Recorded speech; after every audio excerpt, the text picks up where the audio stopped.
Bonjour tout le monde, je suis ravi de vous retrouver pour cette nouvelle vidéo hebdomadaire. On est le vendredi 18 février 2022. Comme chaque semaine, on va passer en revue les valeurs que l'on a l'habitude de suivre, vos demandes et puis celles voilà, qui sont un petit peu plus demandées sur Twitter, tout simplement. Alors, évidemment, il y aura deux parties, hein, vous le savez maintenant, sais quelques semaines que je le fais. Une partie 1. Alors cette semaine, ça tombe correctement, ça sera Biotech et Small Caps, la deuxième vidéo que je publierai quelques heures plus tard après la première, hein, sera consacrée uniquement aux grosses capitalisations, donc les large caps. Vous le savez, cette vidéo, on l'a fait avec TradingView. Donc, TradingView, c'est la plateforme que vous avez à l'écran, hein. C'est la plateforme d'ailleurs que j'utilise au quotidien dans mes investissements, dans les captures d'écran que je réalise sur mon compte Twitter, hein. Vous pouvez y aller, hein, Ben de Lyon. Je publie régulièrement, pas nécessairement quotidiennement, parce que je n'aime pas publier pour rien. Je publie quand il y a quelque chose réellement à dire sur un graphique. Donc, voilà, ces 2 semaines-là, en fin de compte, elles sont assez calmes, hein, niveau publication parce qu'il ne se passe pas grand-chose, hein. Ça monte, ça baisse, on va le voir, hein. Donc, du coup, trader, hein, c'est ce qu'on dit, hein, c'est ne pas trader également. Et puis, vous avez mon site internet, donc spéculateurmalin.fr, où vous pouvez vous former à l'analyse graphique et technique et même au monde de la bourse. Donc, tout est en libre accès, hein. Puis j'ai 2 livres premium pour aller un peu plus loin. Donc voilà, tout ça utilise TradingView, une plateforme que je vous recommande fortement. Et puis enfin, on fera une petite, par moment, un petit switch vers la plateforme ProRealTime en ce qui concerne l'indicateur Extra Trend. Vous le savez également, quand il y a une config qui est intéressante, c'est bien de voir aussi ce que dit cet indicateur-là, qui est un indicateur. Donc du coup, c'est une vision basée sur uniquement cet indicateur, alors que TradingView sera plus vision chartiste classique. Voilà. On va commencer tout de suite. Donc, évidemment, n'oubliez pas, hein, mes analyses ne sont que des avis personnels, hein. Donc, ces avis n'engagent que moi. Et tout ce contenu là, que vous regardez, c'est du contenu uniquement pédagogique. Voilà. Alors, on commence avec le CAC 40. Donc, le CAC 40, il est ici. Alors, quand je dis qu'il se passe rien, il se passe rien en fait. Voilà, on est venu taper la M200, hein, en début de semaine. Donc, d'ailleurs, la précédente vidéo, j'en avais parlé de la M200. Donc, elle a parfaitement joué son rôle, hein. Elle est haussière. On a une zone de support ici en plus, hein, sur les 7000, sur les 6700 points. Donc, pas de problème. Ça a bien rebondi dans la foulée. On avait fait un petit marteau le jour même. Et puis ensuite, voilà, un beau maroubouzou. Donc c'est pareil, mes vidéos, vous pouvez les regarder même lundi, mardi. Sachez que je fais des analyses en journalier, voire hebdomadaire. Donc clairement, vous pouvez encore vous y reporter, même quelques jours après, c'est tout à fait valable. Donc du coup, voilà, on a rebondi, mais voilà, neutralité en fait, hein. Alors si je remets mon RSI qui est là, voilà, RSI à 50, hein, dans la zone des 40-60, donc c'est neutre. Et puis on voit bien, hein, entre cette zone-là, voilà, cette zone-là et les 6800 points, 6750 points avec la M200, on est en plein milieu, c'est complètement neutre, hein, et ça prend de plus en plus en fait la tête d'un range, hein, en tout cas. Donc pour l'instant, tant qu'on tient les 7000, les 6700 points et surtout la M200, pas de souci, on va dire, hein, c'est neutre, voilà, on latéralise. Par contre, à la hausse, faudra repasser pour moi les 7200 points et on a cette petite résistance oblique. Voilà, qu'on surveillera le moment venu quand le prix reviendra taper à minima les 7030. Et puis du coup, si on regarde ça rapidos en hebdomadaire, en hebdomadaire, on voit que les bandes de Bollinger se contractent tranquillou, pareil neutre. Donc on laisse vraiment le marché faire ce qu'il a à faire, voilà, son petit travail. Et nous, on reste un peu observateur. Ou alors, si vous avez des valeurs, ayez une vision long terme sur ces valeurs, clairement. Donc, on va continuer tout de suite avec Galapagos. Donc, Galapagos, voilà, on avait eu une forte poussée, hein. Donc, d'ailleurs, on peut continuer avec ça. On peut aussi mettre ce range, ce gap là. Et on voit, hein, du coup, après notre forte poussée, le prix est venu se stabiliser sur la borne haute de ce gap. Alors, voilà, je vais chercher mon petit panneau. Donc, pas de problème ici aussi, hein, voilà. On consolide, on est pas mal. Et puis, on va l'enlever pour plus de visibilité. On voit qu'on est sur une zone de résistance. Alors là, je vais la réajuster un petit peu en fonction de ce que m'a donné le prix comme information. Et en fait, cette zone-là, elle découlait de ce niveau-là à peu près. Voilà. À peu près. Non, elle découlait de ce niveau-là. Donc là, résistance, ici, support. Alors, oui, j'ai mis quoi? J'ai remis résistance, moi, je suis sûr. Voilà. Support, on est en plein milieu, la M20 est haussière.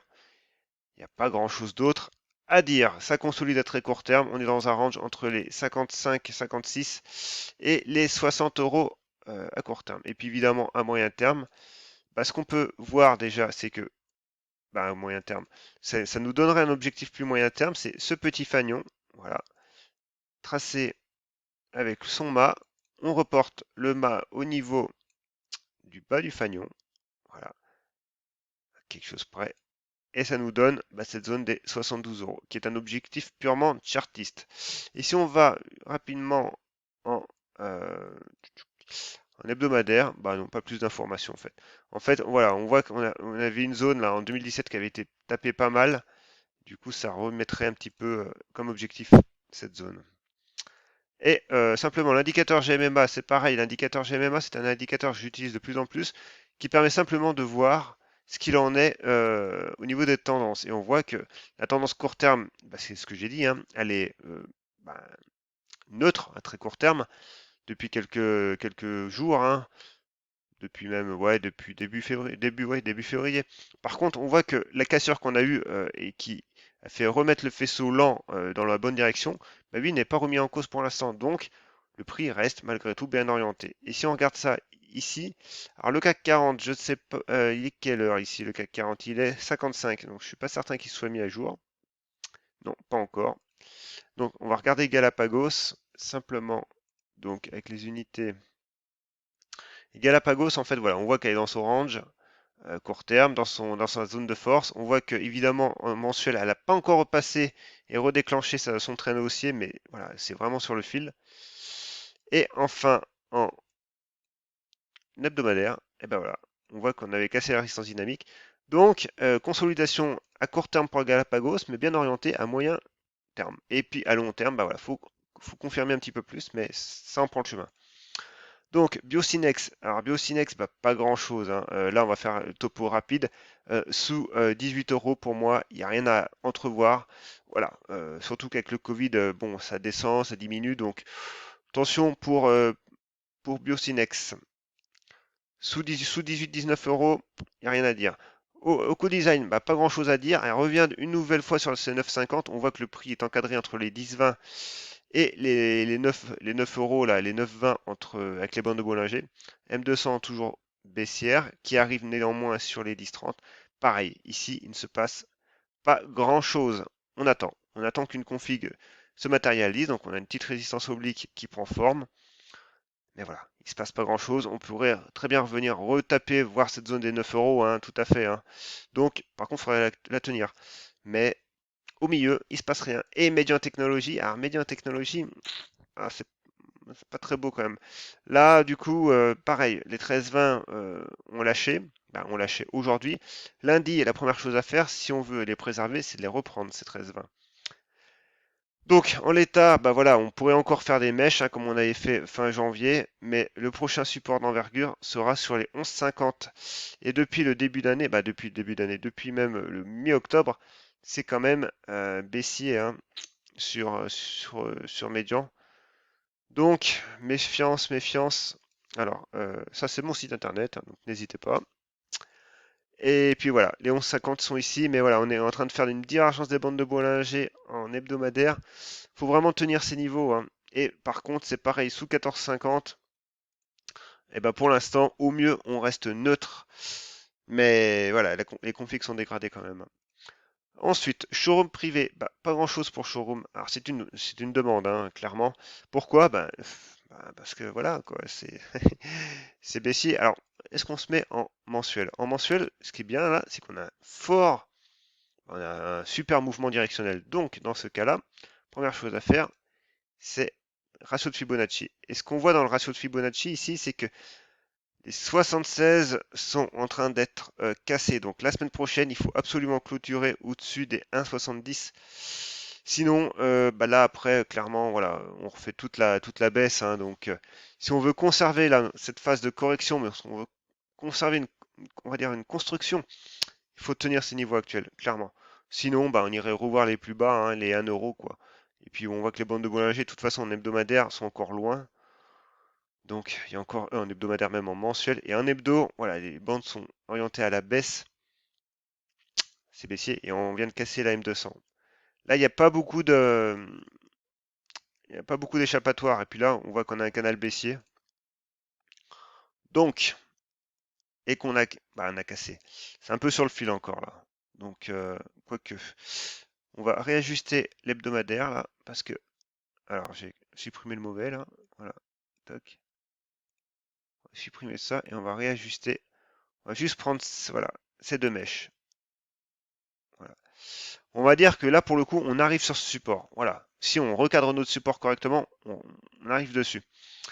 Mais on a cassé la M200 hebdomadaire quand même. Donc, semaine prochaine, on est dans un canal baissier en plus, donc on tient ces 1,50 et on rebondit. Pour l'instant, il n'est pas encore question de rebond technique, de construction haussière, de niveau pivot. Non, non. Pour l'instant, le mieux, c'est déjà de tenir les 1,50 et à minima, je veux dire, à minima de repasser les 1,80. On a la M20 qui arrive et qui est baissière, donc voilà, clairement, il y a du taf à faire sur le showroom. La config est ultra dégradée. Tenir, c'est 1,50 déjà. McPhee. Bah, McPhee, elle revient sur support également. Belle résistance oblique, hein. Elle revient sur support. Support qu'il faut tenir, hein. On avait déjà tenu ça fin janvier. Mais voilà, on a tout refait à la baisse. Donc il faut tenir. Et tenir, pour l'instant, c'est pas gagné plus que ça. Donc, bah, faut tenir. Et puis, à minima, on reverra au niveau des 17,30 là. Je vais zoomer un petit peu quand même. Alors, on va faire le ménage là. Toc, toc. Voilà. Ici. Vous voyez, hein, le prix a quand même buté quelques jours. Donc du coup, sous 17,30, méfiance. À 17,30, on verra ce qu'il en est avec la bande de Bollinger qui sera arrivée, la M50 aussi. Mais voilà, c'est pareil. Ici, on voit, hein, on est sous le faisceau rouge, donc c'est pas très joli. Ensuite, Nextedia. Alors Nextedia, c'est une config que je surveillais un petit peu du coin de l'œil en hebdomadaire par contre. Pourquoi? Parce qu'en hebdomadaire, voilà, on avait ce niveau-là. Des 1,20 là, hein, 1,15. Ouais, 1,15. Mais alors cette semaine, voilà, on reste dans le range, tout, tout simplement. Et puis on voit au niveau du RSI, hein, on voit, on est sous la résistance oblique baissière, hein, le RSI ne ment pas, hein. Par contre, voilà, sous le RSI du coup et sous ce niveau-là des 50, qui correspond au 1,15 sur le graphe du prix, bah, il ne se passe pas grand-chose sur Nextedia. Donc il n'y a même pas besoin de la regarder en journalier. Journalier, vous aurez du bruit. Vous aurez une mèche haute, bah, une bougie haute et un retracement voilà, dans la foulée. Donc du bruit court terme sur Nextedia. À regarder en hebdomadaire uniquement. Et d'ailleurs, si on la regarde sur Extra Trend, Nextedia, alors Nextedia, que nous dit? Ah, on voit que à court terme déjà ça part dans tous les sens. On est quand même sur un support, donc il faut le tenir ce support. Mais voilà, on voit que pour l'instant la résistance dynamique est sur 1,20. Donc il y a encore un peu de marge. Italink, bah pareil, on a eu une fausse signal avec une fausse cassure, donc ça arrive. Donc toujours ce niveau-là des 27 euros à tenir, hein, sur Italink. Katana, bah c'est pareil, on consolide à court terme, mais on voit quand même que on est toujours dans un canal haussier et puis que bah voilà, on reste quand même avec des plus hauts de plus en plus haut et des plus bas pareil. Donc, rien à dire, on laisse se poursuivre la hausse. Navi. Alors, j'ai dû couper juste la petite vidéo parce que j'ai éternué, donc pour vous épargner ce désagrément. Donc Navia, bah, Navia c'est pareil, il se passe pas grand-chose non plus sur Navia. On va recaler un petit peu notre zone parce qu'on voit que le prix nous donne pareil d'autres infos, donc n'hésitez pas à recaler, hein, c'est voilà, on fait en fonction des éléments présents et en notre possession à l'instant T, au moment de l'analyse. Donc évidemment, vos analyses évoluent. Là, le prix, on voit que cette zone, qui est peut-être un peu large, un peu plus large, mais clairement ici, entre les 1,81 et les 1,86, voilà, on a quand même un niveau pivot qui commence à se dessiner. Mais c'est pareil, entre les 1,60 et les 1,80, 1,85, il ne se passe pas grand-chose. tout simplement. Voilà, il se passe rien. Par contre, on continue de surveiller la M200 qui arrive, donc d'ici mi-mars, bah voilà, on a sur les 1,90, 1,95, la M200 qui arrivera, qui a déjà fait résistance, donc le prix aura une mémoire, hein. Donc il faudra s'en inquiéter. Pour l'instant, encore une fois, bah, pas grand-chose. Alors on peut tracer une petite résistance oblique, voilà, si vous voulez, mais c'est le niveau horizontal qui a le plus d'importance sur les niveaux obliques, il faut le savoir. Ensuite, Metex. Alors Metex, j'ai publié sur elle dans la semaine, donc canal baissier, hein, donc on a été voir le bas du canal, même si, alors mon canal là, je sais pas pourquoi il a un peu bougé là, voilà. Alors on a été voir le bas du canal, on a rebondi sur le haut du canal. Ok, bah maintenant, clairement, les choses n'ont pas changé. À moyen terme, on est sur le fil hein, avec la M200, mais à minima, repasser les 5,50 à la hausse. Les 5 qu'on a cassés. Hein. Donc sous 5,50, sous la M200, ben voilà, on laisse plutôt euh, le prix vivre à très court terme. Il ne faut pas casser les plus bas du 14 février de lundi. Puis en plus, on a la bande de Bollinger. Hein. Donc voilà, à court terme, on va dire que on est sur un support très très court terme sur les 5,25, mais très très fragile aussi. Donc c'est pareil. Si le prix veut tenir cette zone là des 5,20, 5,25, et voilà, on peut osciller entre les 5,50 et les 5,25, mais à très court terme, de toute façon, sous 5,50, on est dans un canal baissier sous la M20, donc il n'y a pas grand chose à faire. C'est pour ça qu'en fait, bah, depuis maintenant quasiment quoi, un mois, hein, on va dire, on a eu 15 jours de janvier super bien, et puis depuis, plus rien. Il se passe strictement plus rien. C'est baissier. Ou alors, voilà, on a 2 jours de hausse et puis derrière, on repère tout. C'est pas un environnement propice pour vraiment être soit du très très court terme, donc en intraday, soit être sur du très long terme, sur des valeurs vraiment achetées sur des niveaux de support, ou alors bien plus bas que le prix actuel, même avec la correction qu'on a, soit on ne fait rien. Voilà, tout simplement. Guillemot, pareil, il se passe plus rien. Ça descend, ça glisse lentement, lentement. Voilà, on est entre les 13,50 et 16,50, il se passe rien. Voilà. À moyen terme, là, il se passe plus rien sur Guillemot non plus. Blockchain Group, bah, c'est pareil, on voit qu'on est sur un support oblique haussier, on commence là à titiller une zone. Hein. Alors, une zone de support là qui commence à se construire et qu'il faudrait quand même tenir. Hein. Ici, les 1,17, 1,15, c'est pareil, sinon, bah, on irait revoir ce niveau des 1,10 là, hein, 1,10, 1,12 et puis les 1 euro. Et enfin, la dernière pour cette première vidéo. Donc, si vous aimez mon travail, je me mets toujours ce petit panneau pour que vous y pensiez, parce qu'autrement, moi, j'y pense pas en tout cas à vous le dire. N'hésitez pas à vous abonner à cette chaîne. Si vous trouvez que mon travail que je vous partage, bah, vraiment avec plaisir, sincèrement avec plaisir, eh ben, euh, vous est utile et puis est digne d'un petit pouce, eh ben, n'hésitez pas à le mettre, ça me motive. Mettez un commentaire si vous voulez des valeurs que vous voulez que j'analyse, ben, c'est pareil, mettez-le moi en commentaire. Donc n'hésitez pas à vous abonner à cette chaîne. Et puis voilà, pour World Media, canal baissier, pareil. Par contre, on n'a pas encore atteint la M200 comme l'a fait Metex, donc les 5,50 également même niveau de prix. À surveiller toujours et sous 6,20, eh ben, c'est compliqué, c'est compliqué. Voilà, c'est tout pour cette vidéo. J'espère que voilà, j'ai répondu à vos attentes.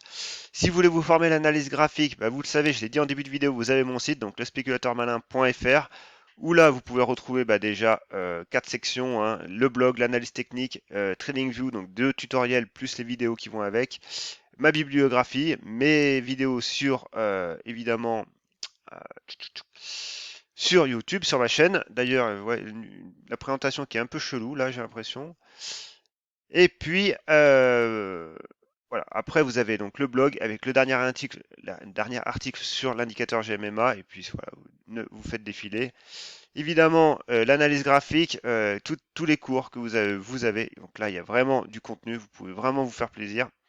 Et enfin, l'espace formation, donc mes 2 livres numériques, donc le graphique boursier incompréhensible, où là je reprends tous les cours, mais voilà, je les agrège correctement pour que vous ayez une facilité de lecture accrue avec des exemples exclusifs évidemment. Et puis évidemment, développer votre capital. Vous le connaissez si vous me suivez sur Twitter, c'est le livre que j'ai écrit, c'est mon premier livre où j'englobe tout le processus que vous avez à faire, pas uniquement l'analyse graphique. L'analyse graphique ne reste qu'un maillon. Donc voilà, des livres à découvrir et un site à découvrir. Je vous laisse faire comme vous le sentez. Voilà, sur ce, je vous dis à tout de suite pour la deuxième vidéo.